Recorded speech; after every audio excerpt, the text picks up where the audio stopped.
I'm Darra Mitchell, and tonight I'm walking into Maison, the restaurant I built from the ground up with blood, sweat, and countless sleepless nights. It's my sanctuary, my triumph, a sleek modern space with walls of glass and flickering candlelight, where every dish tells a story of my passion. But as I step through the doors in my simple black dress, my heart is pounding for reasons that have nothing to do with the menu. Tonight isn't about showcasing my culinary artistry. It's about facing my family, my parents, my sister Heather, and the weight of their unspoken disappointments at Heather's engagement dinner. They don't know I own this place. They don't even know I'm the executive chef. To them, I'm still the reckless dreamer who dropped out of college to chase a silly cooking obsession. Will tonight be the night I finally confront their dismissal of my dreams, or will I crumble under their judgment? Once again, I smooth down my dress, the fabric a stark contrast to the crisp white chef coats I usually wear, and take a deep breath. The familiar hum of the dining room greets me, clinking glasses, soft jazz, the murmur of conversation. I spot my family at a prime table near the window, the one I personally reserved for them. My mother, Evelyn, sits with her signature stiff posture, her pearl necklace catching the light as she surveys the menu like it's a legal document. My father, Richard, is already sipping a glass of red wine, his brow furrowed as if he's calculating the cost of every sip. Heather, the golden child, glows in a pale blue dress, her fiancé Mark at her side, laughing at something she's said. They look like a perfect family portrait, one I've never quite fit into. My stomach twists as I approach, knowing the smiles will fade the moment they see me. "Darra, you're late," my mother says without looking up, her voice sharp enough to cut through the ambient noise. I force a smile, sliding into the empty chair across from Heather. "Traffic," I mutter, though I've been in the kitchen since 5 a.m., perfecting every detail of tonight's menu. My father glances at me, his gray eyes narrowing. "You look different. Did you actually dress up for once?" His tone carries that familiar mix of surprise and condescension, as if I'm incapable of being anything other than a mess. I bite my tongue, resisting the urge to snap that I dressed down for them. My usual attire here is far more commanding. Heather finally meets my gaze, her smile tight. "Thanks for coming, Darra. I know you're busy." There's a pause, a subtle dig at my unstable career. I nod, gripping the edge of the table to keep my hands from shaking. I want to tell them everything, how I turned my passion into this very restaurant, how every critic in the city has praised Maison, how I've succeeded beyond anything they ever imagined for me. But the words stick in my throat. Instead, I say, "Congrats, Heather. Mark, nice to meet you." Mark offers a warm handshake, the only genuine gesture at the table, and for a fleeting moment I feel a flicker of relief. The waiter arrives, a young man named Ethan, who knows me as his boss, but plays the part perfectly. He hands out the menus I designed myself, each dish a reflection of years honing my craft. My mother scans the prices, her lips pursing. "This place is extravagant. Who picked it?" Her tone suggests it's a waste of money, and I feel a flush of heat in my chest. I want to scream that I picked it, that I built it, that every dime spent here is a testament to my grit. But I stay silent, letting the question hang. Heather answers. "Mark suggested it. Said it's the best in town." Mark nods, oblivious to the undercurrent of tension. "Yeah, the chef here is supposed to be a genius." Some woman can't remember her name. My breath catches. This is it, the opening I've waited for. Should I say it? Should I tell them I'm the genius behind Maison, the one they've written off for years? My heart races as I glance at each of their faces. My mother's critical stare, my father's disinterest, Heather's forced politeness. The weight of their expectations or lack thereof presses down on me. I open my mouth, the words forming, but then my mother cuts in. "Well, let's hope the food is worth the hype. I'm not in the mood for disappointment tonight." Her eyes flick to me, and the implication stings. My resolve wavers. Can I really do this, stand up to them after all these years, or will I let their judgment silence me again? I sit there, my mother's words slicing through me like a cold blade, her disappointment, a familiar sting I've felt since I was a child. My fingers tighten around the napkin in my lap, the fabric crumpling as I fight the urge to speak. The waiter, Ethan, hovers nearby pouring water with a practiced ease, unaware of the storm brewing at this table. I catch his eye for a split second, a silent plea to keep the charade going, and he gives the tiniest nod before stepping back. My family doesn't know I'm the heart of this place, and every second I keep that secret feels like both a shield and a shackle. My father sets his wineglass down with a deliberate clink, his gaze finally settling on me.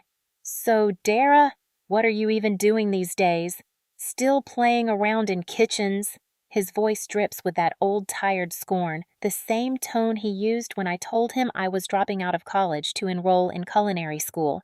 I was 18 then, full of fire and naive hope, thinking I could prove to them that cooking wasn't just a hobby, but a calling. Now at 32, sitting in the restaurant, I've poured my soul into his words still burn. I force a tight smile, my voice steadier than I feel. I'm doing fine, Dad. Keeping busy. It's a vague deflection, but the truth sits heavy on my tongue, begging to be unleashed. Heather tilts her head, her diamond engagement ring glinting as she adjusts her posture to mirror our mother's. Busy with what exactly? You've always been so secretive. There's a faux curiosity in her tone, but I know her well enough to hear the judgment beneath it. She's the pediatrician, the daughter who followed the Mitchell blueprint prestige stability accolades. I'm the anomaly, the one who dared to color outside the lines. My chest tightens as I remember the countless times I tried to explain my love for cooking to her, only to be met with a dismissive shrug or a lecture on real careers. I want to tell her now, to watch her polished facade crack when she learns I've built something extraordinary, but the fear of her reaction of all their reactions holds me back. Instead, I shift my focus to the menu in front of me, pretending to study it, as if I don't know every dish by heart. I curated tonight's offerings specifically for them, weaving in subtle nods to our childhood, like the herb-roasted chicken that echoes the Sunday dinners Mom used to make back when things between us weren't so fractured. I wonder if they'll even notice, or if they'll just critique the price tag again. My mother's voice cuts through my thoughts. I hope they don't overseason everything. You know I can't stand overly complicated food. Her comment feels personal, a jab at my entire craft, even though she doesn't know I'm behind it. I bite the inside of my cheek, tasting the metallic tang of restraint. Mark, bless him, tries to lighten the mood. I'm sure it'll be amazing. I read a review online that said the chef here has a way of making every bite feel like a story. Pretty cool, right? His enthusiasm is genuine, and for a moment, I'm grateful for his presence at this table of sharp edges. My heart swells at his words, my food a story. That's exactly what I've always aimed for. But then my father scoffs softly. Sounds like pretentious nonsense to me. Food is food, no need to romanticize it.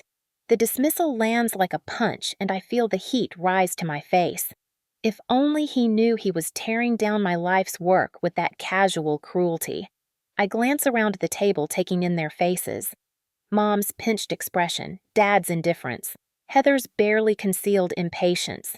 The urge to reveal everything surges again, stronger this time. I imagine standing up, declaring that I'm the chef, the owner, the one who turned a childhood dream into this humming, beautiful space.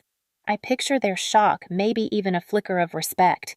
But doubt creeps in, whispering old insecurities. What if they laugh? What if they twist my achievement into another failure in their eyes? My palms grow clammy as the first course arrives, each plate a piece of my soul laid bare. Will they taste my passion, or will they spit it out with the same disdain they've always shown me? I hold my breath, waiting for their verdict, knowing this moment could change everything or shatter me completely. As the first course plates are set before us, the delicate aroma of my lemon thyme scallops wafts up a recipe I spent months perfecting. I watch my family's faces, searching for any flicker of recognition or delight, but their expressions remain guarded. My heart pounds in my chest, a mix of anticipation and dread swirling inside me. These scallops aren't just food, they're a piece of me, a silent offering of everything I've worked for. I've hidden behind the anonymity of this restaurant for so long, but now with every bite they take, I feel exposed, raw, as if they're tasting my very soul. My mother lifts her fork, her lips pursing as she examines the dish with a critical eye. Looks interesting, she murmurs, and I can't tell if it's a compliment or a veiled insult. My father doesn't even hesitate cutting into the scallop with a mechanical precision as if it's just another task to check off. Heather, meanwhile, snaps a quick photo for her social media, her smile performative, not even tasting it yet. Only Mark seems genuinely intrigued, his eyes lighting up as he takes a small bite. Wow, Darra, have you tried this? It's incredible, he exclaims, and for a fleeting moment I feel a rush of warmth. But I can't fully bask in it. My family's judgment looms like a storm cloud ready to burst. I nod at Mark, managing a faint smile, though my hands tremble slightly under the table. Yeah, it's pretty good, I say, downplaying my connection to the dish. The lie tastes bitter, but I'm not ready to unveil the truth. Not yet. I take a sip of water, the cold liquid doing little to ease the heat building in my chest. My mind drifts back to when I was 13, standing in our old kitchen with Elena, our housekeeper, who became my sanctuary in a house that often felt like a battlefield. My parents were always at their corporate jobs or social events, and Heather was preoccupied with her perfect grades. But Elena, she saw me. She'd let me perch on a stool beside her, handing me a wooden spoon and teaching me how to fold dough, how to balance flavors, how to pour love into every dish. Back then, the kitchen was my escape, a place where I could breathe without the weight of expectation crushing me. Elena and I would create secret dinners, little rebellions against my parents' rigid rules. I'd sneak ingredients from the pantry, giggling as we concocted wild recipes. Lavender honey cakes, spicy chili stews, dishes I knew my family would never touch. This is our magic mecha. Elena would whisper, her warm hand on my shoulder. But one evening, my mother walked in her heels, clicking sharply on the tile. What on earth are you doing, Darra? This is servant's work, she'd snapped, her voice slicing through our laughter. Elena froze, and I felt my cheeks burn with shame. From that day, the kitchen became a battleground of a different kind, a place I loved but was taught to hide. Now, sitting here watching my family chew through my creations, that old shame creeps back. They called it servant's work then, and though they don't know it, their disdain still echoes in every glance, every word. My father sets down his fork, wiping his mouth with a napkin. It's fine. A bit too fancy for my taste, he grunts, and I feel a sting as if he's critiqued me directly. My mother nods in agreement. Too much lemon. I prefer simpler flavors. Each comment is a tiny cut reopening wounds I thought I'd healed. I want to scream that this isn't just food, it's my heart, my rebellion, my sanctuary. But the words stick in my throat, held back by years of conditioning to stay small, to stay silent. Heather finally takes a bite, her brow furrowing slightly. It's different. I guess it's okay if you like this sort of thing. Her lukewarm response is somehow worse than outright criticism. I glance at Mark again, hoping for another lifeline, but even he seems unsure now, caught in the undercurrent of their disapproval. The tension at the table thickens, and I feel the walls of my carefully constructed secrecy closing in. I've spent years building this restaurant, this dream, but right now it feels like it could crumble under the weight of their words. As the second course is announced, I brace myself, wondering if I can keep this charade going, or if the truth will slip out whether I'm ready or not, and change everything in an instant. I sit at the table, my pulse racing, as the waiter approaches with the second course, a roasted beet and goat cheese tart I spent weeks refining. The deep crimson of the beets looks almost like a wound on the plate, mirroring the rawness I feel inside. I can barely look at my family as the dishes are set down. Their earlier comments about the scallops still sting, each word a splinter under my skin. I've poured years of hidden passion into this underground supper club, balancing it with the business degree my parents insisted on at Dartmouth, and now with every bite they take, I'm unraveling. How can something I've built with so much love feel so much like a betrayal of who they want me to be?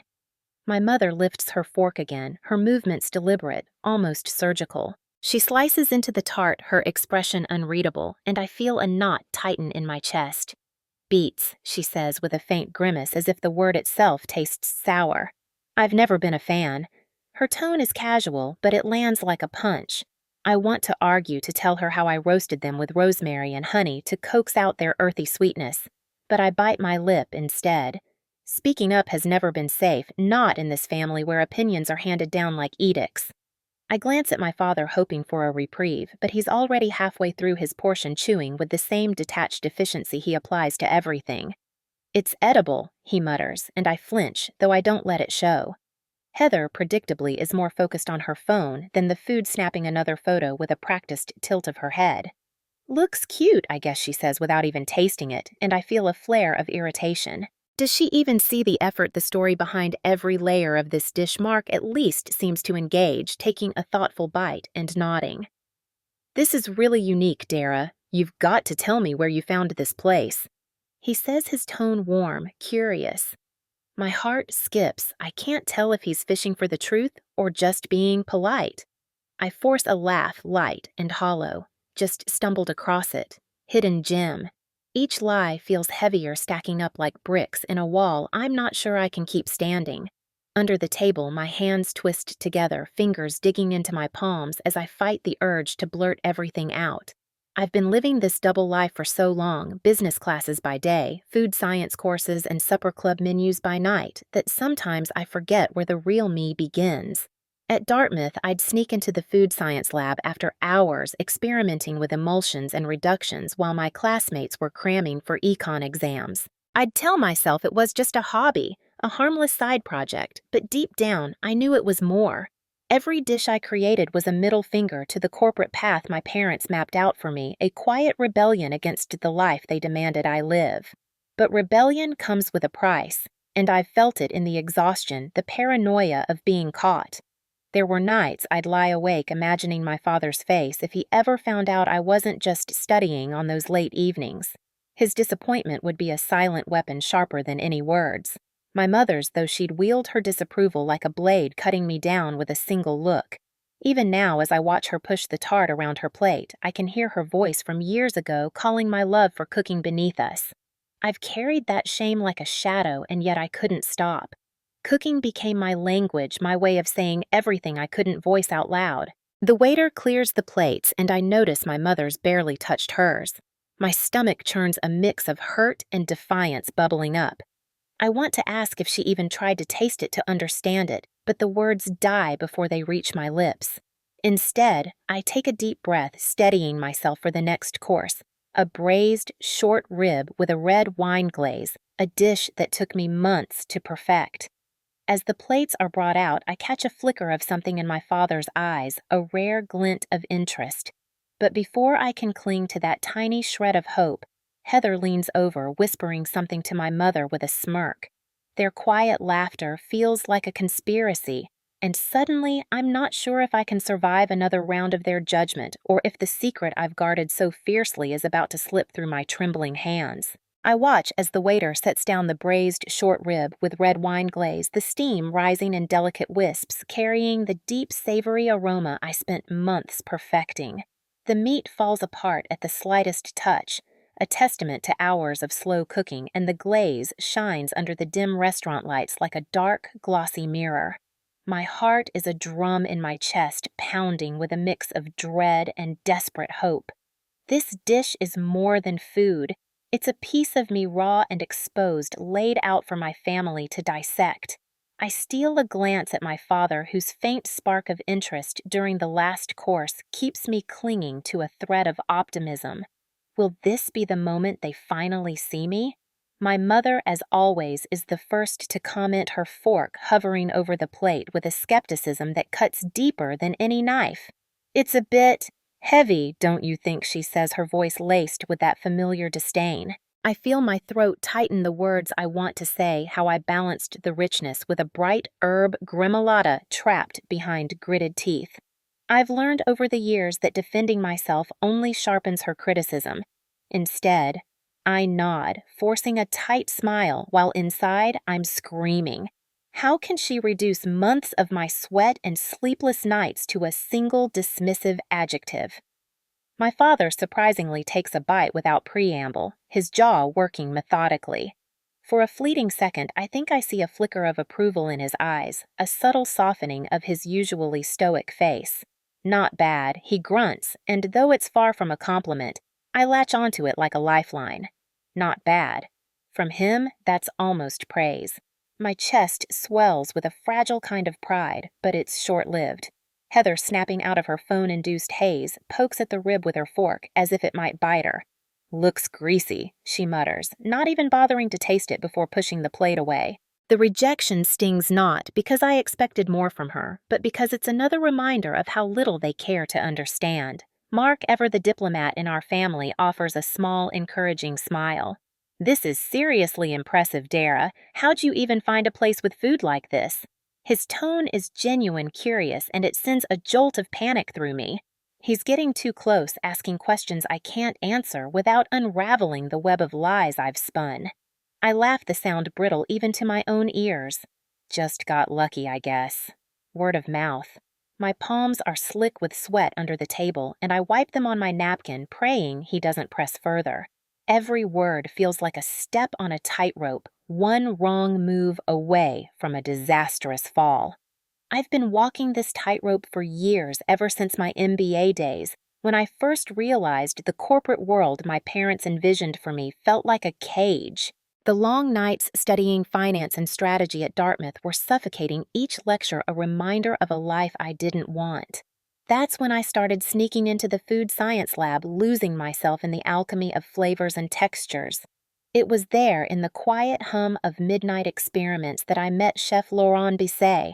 He was a guest lecturer, a Michelin-starred titan in the culinary world, and when he tasted my makeshift truffle risotto, his nod of approval changed everything. "You have instinct," he'd said, his voice gruff but warm. "Come to my kitchen. Learn." Dropping out to take his offer felt like jumping off a cliff, terrifying, exhilarating, and utterly reckless. But that choice came with a cost I'm still paying. My parents don't know I left the MBA program, don't know I've poured every ounce of myself into this underground supper club instead of the boardroom they dreamed of. Every time I'm with them, I'm haunted by the weight of that secret, by the fear of what their disappointment would do to me. I've imagined their reactions 1,000 times, my father's cold silence, my mother's sharp, wounding words. Yet as I sit here watching them pick apart my creation, I wonder if their ignorance hurts more than their judgment ever could. The waiter approaches to clear the plates, and I notice my father has cleaned his every last bite, gone. My breath catches. Does that mean something? But before I can dwell on it, my mother leans toward me, her eyes narrowing with a scrutiny that makes my skin crawl. "Darra, you've been awfully quiet tonight. What is it you're not telling us?" Her question hangs in the air like a storm cloud, heavy with suspicion, and suddenly I'm not sure if I can keep this double life hidden for one more course. My mother's question slices through the murmur of the restaurant, her eyes boring into mine with an intensity that makes my pulse race. I feel the weight of every lie I've stacked up over the years pressing down on me, threatening to spill out right here at this polished table. My mouth goes dry, and I fumble for a response, anything to deflect the suspicion gleaming in her gaze. "Nothing, Mom. Just tired, I guess." I mumble, my voice barely above a whisper. It's a flimsy excuse, and I can tell from the way her lips purse that she's not buying it. But before she can dig deeper, the waiter returns with the dessert menu, a temporary reprieve that I cling to like a drowning person grabbing a rope. I stare at the menu without really seeing it, my mind racing. How much longer can I keep this up? The secret of dropping out of the MBA program, of trading spreadsheets for spatulas, feels like a ticking bomb in my chest. I've built this facade of a perfect daughter, someone still chasing the corporate dream they've pinned on me, but every dinner, every conversation chips away at it. My family thinks I'm interning at some fancy firm, not slaving away in a borrowed kitchen in Queens, scraping by on tips from my underground supper club. The shame of that lie gnaws at me, but the fear of their rejection is worse. I can already hear my father's icy disappointment, see my mother's sharp tongue carving me up worse than any critic ever could. I force myself to focus on the present, ordering a chocolate tart for the table, just to keep the conversation moving. My siblings are distracted. Heather scrolling through her phone again, Mark chatting about some podcast he heard. But my mother's gaze lingers on me, heavy and unyielding, even as she sips her wine. My father, meanwhile, sits quietly, his empty plate still in front of him like some kind of unspoken verdict. I can't tell if his silence is approval or indifference, and that uncertainty twists my stomach into knots. Did he truly enjoy the short rib, or was he just hungry? I want so badly to ask, to beg for some scrap of validation, But I know that would only expose how much I care, how much their opinion still rules me even after all this time. The dessert arrives a glossy slice of tart with a dusting of powdered sugar, but my appetite is gone. I pick at it with my fork, each bite tasting like ash as I replay the night in my head. I poured everything into this meal, risked so much just to bring them here under the pretense of stumbling upon this place. It's not just about the food, it's about proving I'm worth something outside the mold they've cast for me. But with every dismissive comment, every half-hearted nod, I feel that hope slipping through my fingers. Maybe I was a fool to think a single dish could change how they see me. Maybe I'm still just the daughter who's supposed to follow their script no matter how much it suffocates me. I glance at Chef Laurent's silhouette in the kitchen window across the room, his tall frame moving with a quiet authority as he oversees the staff. He's been my anchor through all of this, the one person who saw something in me worth nurturing. When I first told him about tonight, about wanting to secretly cater this dinner for my family, he warned me not to expect miracles. They may not understand your passion, Darra, he'd said, his French accent thick with hard-earned wisdom, but that does not diminish it. His words echo in my mind now, a lifeline against the tide of doubt pulling me under. Yet even with his faith in me, I can't shake the feeling that I've set myself up for a fall. As the night draws to a close, my father finally speaks, his voice low but deliberate. This place, it's unusual. How exactly did you hear about it again? There's an edge to his tone, a probing curiosity that sends a chill down my spine. My heart stumbles over itself. Does he suspect something? I open my mouth to deflect, to weave another vague half-truth, but before I can, Heather looks up from her phone, her smirk sharp and knowing. Yeah, Darra spill. You've been acting weird all night. Their combined scrutiny pins me in place, and suddenly I'm not sure if I can dodge this one. Have I just walked myself into a confession I'm not ready to make?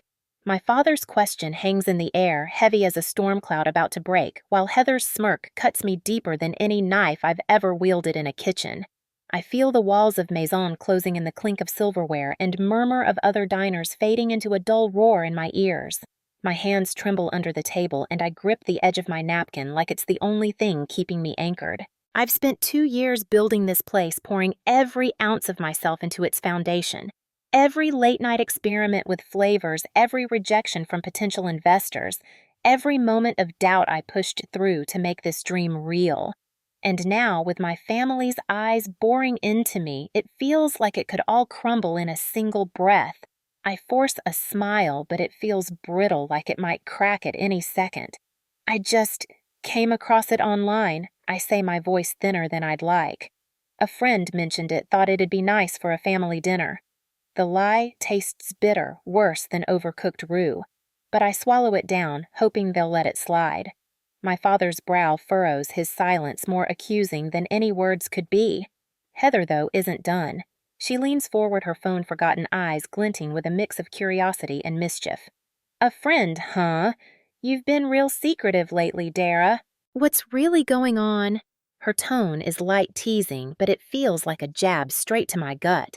I want to scream that this is my place, my triumph, my heart on every plate they've eaten tonight, but the fear of their reaction chokes me silent. My mother, who's been watching me with that hawk-like intensity all evening, sets her wine glass down with a deliberate clink. You've seemed off for months, she says, her voice low but laced with something I can't quite name. Disappointment, maybe, or suspicion. If there's something you're not telling us, now's the time. Her words are a direct hit, piercing through the fragile walls I've built around my secret. My chest tightens, and for a moment, I can't breathe. I've imagined this scenario 100 times, telling them I dropped out of the MBA program they were so proud of, admitting I traded their vision of me for a life of grease-stained aprons and 16-hour shifts. But in every version, their faces twist with betrayal, their voices sharp with judgment. I can't face that, not yet, not here. I glance toward the kitchen again, catching a glimpse of Chef Laurent through the pass. He's wiping down a counter, his movements precise and calm, a stark contrast to the chaos in my head. He believed in me when no one else did, took a chance on a scrappy dropout with nothing but a battered notebook of recipes and a stubborn streak. When that first investor bit into my braised lamb and handed me a check, it was Laurent who stood by me as I signed the papers to make Maison mine. Now, as sole owner with accolades from Food and Wine magazine framed in my tiny office upstairs, I should feel invincible. But sitting here under the weight of my family's expectations, I feel smaller than ever. I shift in my seat, trying to buy time, my fork scraping against the remnants of the chocolate tart I haven't touched. "I'm just stressed, okay?" I mutter, hoping the vague excuse will pacify them. "Work's been a lot." That's not entirely a lie. Running a restaurant is a kind of stress they'd never understand, but it's not the truth they're fishing for. Mark, my brother, who's been mostly quiet, finally looks up, his expression softer than the others. "You sure? You look like you've got the weight of the world on you." His concern catches me off guard, a tiny crack in the armor of this night, and for a fleeting second I consider spilling everything. Maybe he'd get it. Maybe he'd see why I had to forge my own path. But before I can decide, my father clears his throat, his gaze still fixed on me, unreadable but piercing. "This restaurant," he starts, his voice measured, "it's got a unique style, almost personal, makes me wonder who's behind it." My heart stops, the room tilting as his words sink in. Does he know? Has he figured out that every dish, every detail is a piece of me laid bare? I open my mouth, 100 half-formed excuses racing through my mind, but nothing comes out. Then, from the corner of my eye, I see a server approaching, carrying a small note on a tray. My stomach drops as I recognize Laurent's handwriting scrawled across it. What could he possibly need to tell me now in front of everyone? The server approaches the small tray in her hand, trembling slightly. Or maybe that's just my imagination. My eyes lock on the note, Laurent's familiar scrawl visible even from here, and my pulse thunders in my ears. I can feel my family's collective gaze shift, curiosity sharpening the air around the table like a freshly honed blade. The note feels like a ticking bomb, a secret about to detonate in the middle of this already fragile dinner. What could Laurent need to say right now, in this moment when I'm already teetering on the edge of confessing everything? I force my hands to stay still as the server sets the tray down beside me, murmuring a soft, "from the kitchen," before retreating. My father's eyes narrow. Heather leans in with that predatory glint, and even my mother, usually so composed, tilts her head with a flicker of intrigue. I unfold the note with deliberate slowness, trying to mask the tremor in my fingers. Laurent's words are brief. They loved the tart. "Don't crack now. You've got this." A rush of warmth floods through me, mingled with exasperation. He's trying to bolster me, to remind me of my strength, but the timing right in the middle of this scrutiny feels like a cruel twist of fate. I crumple the paper in my palm, hoping no one noticed the personal tone, and shove it into my pocket. Heather's voice cuts through the haze. "What was that about?" "You've got friends in the kitchen now." Her teasing tone carries an edge, a challenge I can't ignore. My throat tightens and I scramble for a response, anything to deflect. Just a thank you from the staff for choosing Maison for the dinner. The lie feels flimsy, but I pray it holds. Her smirk tells me she's not convinced, and I can practically hear the gears turning in her head, piecing together a puzzle I'm not ready to reveal. My father, though, isn't distracted by notes or banter. He leans back in his chair, folding his arms, his expression unreadable but heavy with intent. "I've been thinking about what I said earlier about the personal touch here." He continues, his voice slow and deliberate. "Every dish feels like a story, like someone put their whole life into it. Makes me wonder if we're missing something right in front of us." His words land like a punch, stealing the air from my lungs. Does he suspect? Has he seen through the carefully crafted facade I've built around Maison, around myself? I search his face for a hint, a clue, but there's nothing but that piercing stare waiting for me to falter. My mother's hand brushes against her wine glass again, the subtle clink a reminder of how silent the table has grown. "Darra," she says, her voice softer now, almost pleading, "if there's something you're hiding, you don't have to carry it alone. We're family."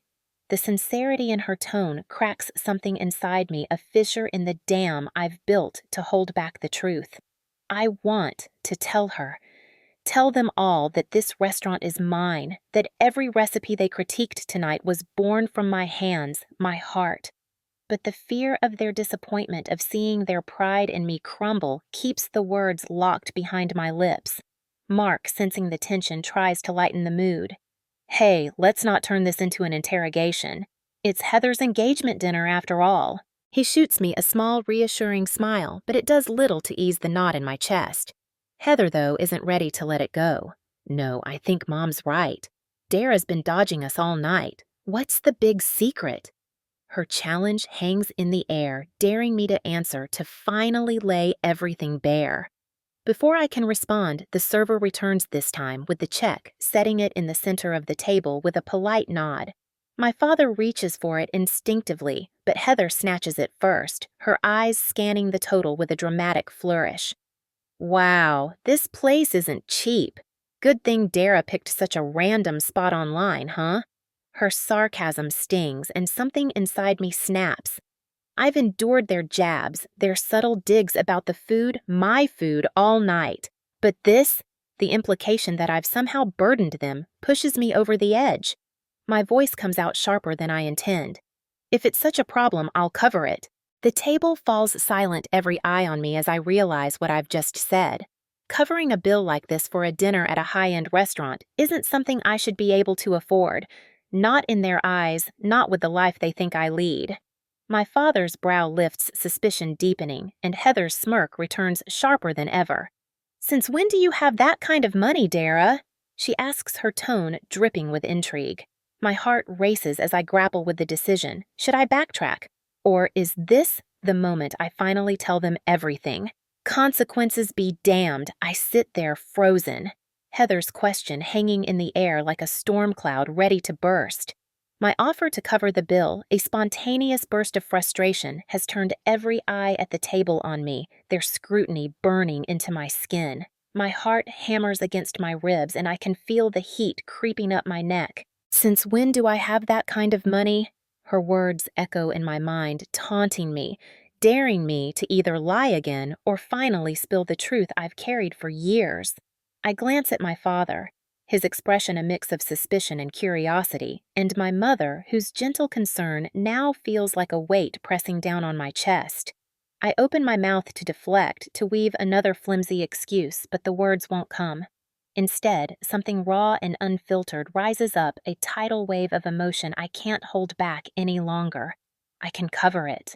I say, my voice steadier now, though it trembles at the edges, because this place, Maison, it's mine. I own it. The confession lands like a thunderclap, splintering the tense silence into 1,000 jagged pieces. My family stares at me unblinking, as if I've just spoken in a language they can't comprehend. My hands clench under the table nails, digging into my palms as I brace for the fallout. Heather is the first to react, her smirk vanishing as her mouth falls open, shock replacing her usual sharp-edged skepticism. Wait. What? You own this restaurant since when? Her tone isn't accusing, not yet, but there's a thread of disbelief that stings more than I expected. I swallow hard, forcing myself to meet her gaze. Since 3 years ago, I admit my voice barely above a whisper now. I built it from nothing. Every recipe, every detail. It's mine. I didn't tell anyone because I didn't think you'd understand or approve. The vulnerability in my words leaves me exposed raw, like I've peeled back layers of skin to reveal the scars underneath. My father leans forward, his forearms resting on the table, his eyes narrowing as if he's trying to solve a puzzle. Darra, building a business like this takes money, resources. How did you manage it on your own? Why keep it a secret? His tone isn't harsh, but the implication is clear. He's questioning not just my success, but my trust in them. I feel a pang of guilt twist in my gut. I took loans, worked double shifts, saved every penny I could. I explain, my voice gaining strength with each word. I didn't want to burden you. And I was afraid you'd think I was reckless, or that I'd fail and embarrass the family. I look down at the table, unable to bear the weight of his gaze any longer. My mother's hand reaches across her fingers, brushing mine, cold but comforting. Darra, we could have helped. Why carry this alone? Her voice is soft, but there's a tremor of hurt in it, a mother's pain at being shut out. I want to tell her it wasn't about distrust, but about proving to myself I could stand on my own. But before I can find the words, Heather speaks again, her tone shifting. I'm sorry, Darra. I've been harsh tonight. I didn't know. I mean, this place is incredible. You've done something amazing. Her apology catches me off guard, and I blink at her, searching for sincerity. It's there in the way her shoulders slump slightly, in the awkward softness of her smile. Ethan, who's been quiet until now, nods in agreement. She's right. This is huge, Darra. I'm proud of you. If you ever need anything, support, advice, whatever, I'm here.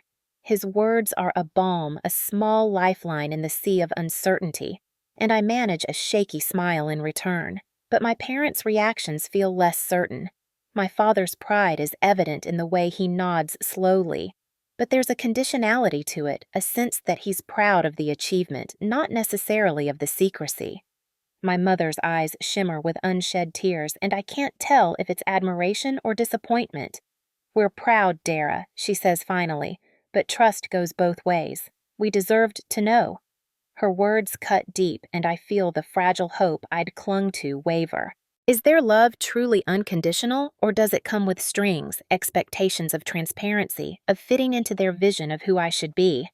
I nod, unable to respond, as the server lingers nearby, sensing the charged atmosphere. Heather picks up the check again, her voice lighter now. Well, if this is your place, I'm guessing we don't have to pay, right? It's a weak attempt at humor, but it breaks the tension for a moment. Everyone laughs, though it feels forced, and I wonder if we've really bridged the gap or just papered over a deeper fracture. As the laughter fades, my father leans in, his voice low. There's more to this story, isn't there? Something you're still holding back. His words send a chill down my spine, because he's right. There are parts of my journey, darker struggles that I haven't shared. And as I meet his piercing gaze, I realize I'm not sure if I'm ready to bear it all, not yet, not when I'm still reeling from this first confession. I sit there, the weight of my father's words pressing down on me like a physical force. There's more to this story, isn't there? His voice lingers in the air, quiet but piercing, as if he can see straight through the walls I've built around myself.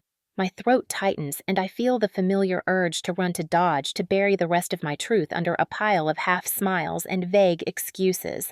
But I'm tired, so tired of carrying this alone. The dining room at Maison hums softly around us, the clink of glasses and murmur of other patrons, a stark contrast to the storm brewing at our table. I force myself to meet his gaze, my heart thudding so loudly I'm sure they can hear it. I don't know how to say it all. I admit my voice barely a whisper. My fingers twist the napkin in my lap, the fabric crumpling under the pressure of my nerves. Building this place wasn't just about money or hard work. There were sacrifices, things I had to let go of, things I'm not proud of. I stop myself, the memories clawing their way to the surface, late-night panic attacks, maxed-out credit cards, the friendships I lost because I couldn't balance it all. And worse, the moments I doubted myself so deeply I almost walked away from everything. I can't tell them that, not yet. Maybe not ever. My mother's eyes soften, but there's a flicker of worry there, a silent plea for me to let her in. Darra, whatever it is, we're here now. You don't have to face it alone anymore. Her words are a lifeline, but they also sting. I've spent so long proving I could do this on my own that the idea of leaning on them feels like surrender. I nod, not trusting myself to speak, and glance at Heather. She's watching me with an unfamiliar expression, something between curiosity and caution. You don't owe us every detail, she says, surprising me with her gentleness. But I think we're all trying to understand. Let us try. Her words catch me off guard, a crack in the armor of our usual dynamic. For years, Heather has been the one to challenge me to poke at my insecurities with a sharpness I've always resented. Now, there's a tentative olive branch in her tone, and I don't know how to grasp it. Thanks, I manage, my voice thick. I just need time to figure out how to share it. But I do want to rebuild something with all of you. It's the most honest I've been tonight, even if it's vague, and I see a flicker of hope in my parents' faces, a cautious nod from Ethan. Determined to shift the focus, I clear my throat. Speaking of rebuilding Heather, I'd like to offer something. As a gift, not as, I don't know, validation or approval. I want to host your wedding dinner here at Maison. On me. Every detail planned with you if you'll let me. The offer spills out before I can second guess at a gamble born from a desperate need to show I'm still part of this family even on my own terms. Heather blinks, her lips parting in surprise, and for a moment I think I've overstepped. My chest tightens, waiting for her reaction. Wow, Darra. That's incredibly generous, she says finally, her voice softer than I've heard it in years. I'd love that. If you're sure. There's a question in her eyes, a doubt about whether this is truly a gift or a way to mend fences. I force a smile, hoping it looks genuine. I'm sure. I want to be part of your day in my own way. She nods, and a small, real smile tugs at her lips, a rarity between us. But my father's expression darkens slightly, his brow furrowing. It's a kind gesture, Darra, but let's be clear. Hosting a dinner doesn't erase the distance you've put between us. We want more than grand gestures. We want trust. His words slice through the fragile warmth of the moment, a reminder of how much work lies ahead. My mother squeezes my hand again, her silence louder than any reprimand, and I feel the weight of their expectations settle over me like a fog. I want to argue, to tell them I'm trying, that boundaries don't mean I love them any less. But before I can, Ethan leans in, his voice low and steady. Let's take it one step at a time. Maybe we start with brunches, small get-togethers, no pressure. Darra, what do you think? His suggestion is a bridge, a chance to redefine what family means without losing myself.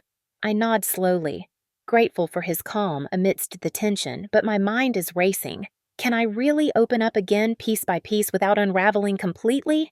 As the server finally clears our plates, I look around the table, seeing a mix of hope and uncertainty mirrored in their faces. We're trying, all of us, but the path forward feels like a tightrope, one wrong step, and it could all come crashing down. My gaze lingers on Heather, on the possibility of her wedding dinner becoming a turning point or a breaking point. And as my father's earlier words echo in my mind, there's more to this story, isn't there? I wonder if I'll ever be brave enough to tell them the rest, or if some secrets are better left buried. The clatter of plates being cleared fades into the background as I sit back in my chair, my heart still racing from the conversation. Ethan's suggestion of small get-togethers lingers in the air like a fragile thread, one I'm desperate to hold on to but afraid might snap under the weight of our past. My father's words about trust cut deeper than I'd expected, and I can't shake the sensation that every move I make is being weighed, judged, measured against some invisible standard I'll never meet. I force a sip of water, the coolness doing little to ease the heat rising in my chest. I glance at Heather again, her small smile from earlier still etched in my mind. Planning her wedding dinner at Maison feels like a tangible way to show I'm here, that I'm trying, but doubt creeps in like a shadow. What if it's seen as just another performance, a way to dodge the real issues? I want it to be more a bridge between us, a memory we can share that isn't tainted by years of misunderstanding. But as I picture the event, my mind wanders to the countless hours I've spent in my kitchen, perfecting every detail of my craft. That same perfectionism drove a wedge between us once. Can it really be the thing that brings us closer now? Beyond the wedding, something else has been taking shape in my life, something I haven't shared with them yet. For months, I've been quietly building a mentorship program for young chefs, kids who, like me, started with nothing but a dream and a lot of grit. It's not just about teaching recipes. It's about showing them that failure isn't the end, that scars can become stories of survival. I've poured my heart into it, late nights drafting lesson plans, reaching out to local schools, even funding scholarships out of my own pocket. It's exhausting, but it's also the most fulfilling thing I've done since opening Maison. Every time I see a student light up over a perfectly seared scallop, I feel a piece of myself heal, the piece that wondered if all my sacrifices were worth it. And then there's the cookbook. I'm so close to finishing it. The final chapters practically writing themselves as I pour years of lessons, mistakes, and triumphs onto the page. It's not just a collection of recipes. It's a confession, a way to process everything I've been through. I've hesitated to tell my family about it, though. What if they see it as another way I've prioritized work over them? Or worse, what if they read between the lines and uncover the pain I've hidden for so long? I want them to be proud, but I'm terrified of their judgment. As I mull over these thoughts, I notice Ethan's children peeking into the dining room from the hallway, their curious eyes wide as they spot me. I wave them over, grateful for a distraction, and they shuffle in shy but eager. "Aunt Darra, can we see the kitchen?" Little Mia asks, her voice a squeak of excitement. I smile, the tension in my shoulders easing for a moment. Of course, come on. I stand glancing at my family for permission, and Ethan nods with a grin. My parents watch with a mix of curiosity and warmth, and even Heather seems intrigued as we head toward the heart of Maison. Stepping into the kitchen with Mia and her brother Lucas feels like stepping into my sanctuary. The stainless steel gleams under the harsh lights, the air thick with the lingering scent of herbs and butter. I show them the walk-in fridge. The industrial mixer even let them touch the edge of a chef's knife carefully with my hand guiding theirs. Their awe is infectious, and for a moment, I'm not the estranged daughter or the overachieving chef. I'm just Aunt Darra sharing a piece of my world. "Do you cook for everybody here?" Lucas asks, his eyes huge. "Every single day," I say, ruffling his hair. "Maybe one day you can help me." But as their giggles fill the space, a deeper realization hits me. This sharing my passion, inspiring the next generation, could be the legacy I've been searching for. Not the accolades, not the status, not even Maison itself, but something more human, more connected. I think of the mentorship program of Ethan's kids, of the possibility that my family could be part of this new chapter. Yet doubt gnaws at me. What if I'm building this legacy alone without their support? What if I open up about these dreams and they don't understand, or worse, reject them? As we head back to the dining room, Mia clutching a tiny whisk I gave her as a souvenir. I catch my father's gaze across the room. There's something unreadable in his expression, a mix of pride and reservation, and my stomach twists. Have I shown too much or not enough? I want to believe we can redefine what family means, that diverse paths can weave us back together, but his look makes me question everything. What does he see when he looks at me now? A daughter worth trusting, or a stranger still holding too many secrets? I stand just outside the dining room watching Mia and Lucas scamper back to their seats. Mia still clutching the tiny whisk like it's a treasure. My heart feels fuller than it has in months, but my father's unreadable expression lingers in my mind, a storm cloud over the fleeting joy of sharing my world with the kids. I take a deep breath, smoothing my apron out of habit, and step back into the room. The air feels heavier now, charged with unspoken questions as my family's eyes turn to me. I force a smile, hoping it masks the uncertainty churning inside. Sitting down, I feel the weight of their gazes settle on me like a physical thing.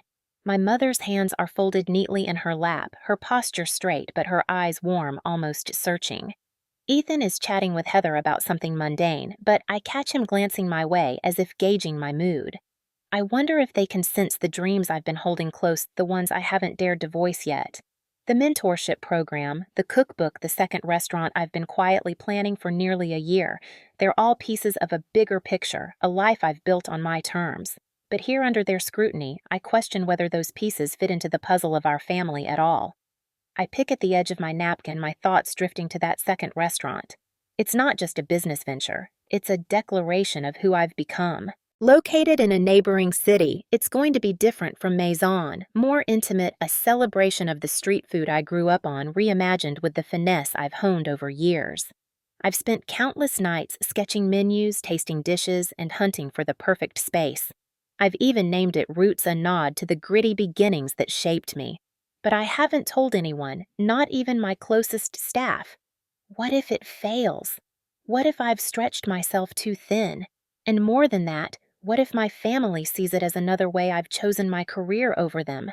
The thought stings, and I glance at Heather, thinking of her wedding dinner again. I want to pour everything into it, the best of Maison, the best of me. I imagine her walking through the doors, seeing the table set with care, tasting dishes I've crafted with her in mind. I want her to feel seen, to know I'm here for her in a way I couldn't be before. But doubt creeps in like a familiar ache. What if she doesn't see the effort behind it? What if it's just another meal to her, another obligation I've turned into a spectacle? I swallow hard, pushing the thought aside, but it lingers, a quiet fear I can't shake. My father clears his throat, pulling me back to the moment. "You've done well with this place, Darra," he says, his voice steady but laced with something I can't quite name. Pride, hesitation, I nod, murmuring a thanks, but my chest tightens.